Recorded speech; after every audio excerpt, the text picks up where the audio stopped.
Hey folks, thanks for joining me. Sam outside. My name is Sam and I'm outside.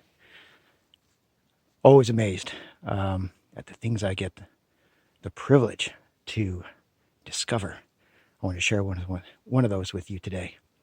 I heard this a couple days ago and I finally just discovered, just off my trail, on my daily walks with Indiana, what all the commotion was about. So yeah, this is it.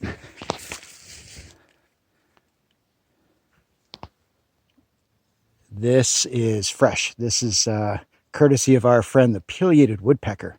Amazingly adapted bird, using its face to find food in the hardest substance in the forest, our hardwood trees. They'll go after deciduous, but amazing adaptations. It's got special pads in its feet. When it lands, it can literally feel the vibrations of something inside. It's using its eyes to see enter and exit holes.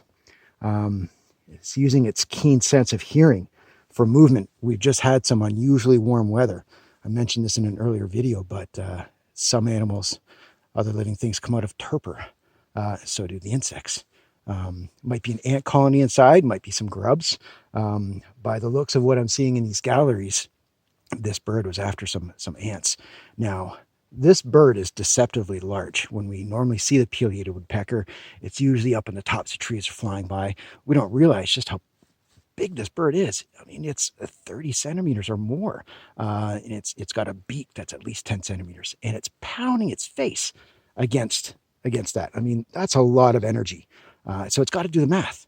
Is it worth all that energy? Worth the risk of like concussions? I mean, for those of us who wear a helmet playing sport, I mean, that's our brain coming to a sudden stop against the inside of our own skull, causing damage, causing inflammation, swelling. And this bird's adapted against that. It's got some cartilage, much the way we do in our nose, between its skull and beak, something other birds don't have, a little bit of a shock absorber. But more importantly, its tongue, rather than like going down its throat or staying in its mouth the way ours does, it actually has some cavities in its skull. Basically, it's wearing a tongue helmet, a meat helmet, if you will, where its brain is actually being protected from concussion by its own tongue. Amazing. It's if you see it the way I do, it's sort of a tape measure that spools back and anyway. Amazingly adapted. No other bird does this. We've got 4 other kinds of woodpeckers in our forest, and they can't do what the pileated woodpecker does. This is fresh litter. It's on top of the snow. There's no snow on top of it. So, I mean, this is a couple of days worth of work and clearly benefiting from this warm spell, benefiting from the rousing and the noise that the animals living inside this tree were making, were creating. I mean, there's a reason as an arborist, as a landowner, that I would want to keep certain chicos, if you will, certain dead trees. They're habitat trees. And this is what it's all about. Maybe not the greatest example, but this is going to be a safe place for other living things to escape the elements, the weather.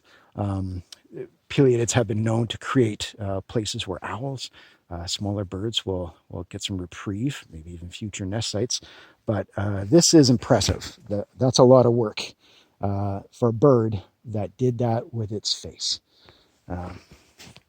Thanks for sharing. I'm Sam, and I'm outside. Talk to you soon. Bye.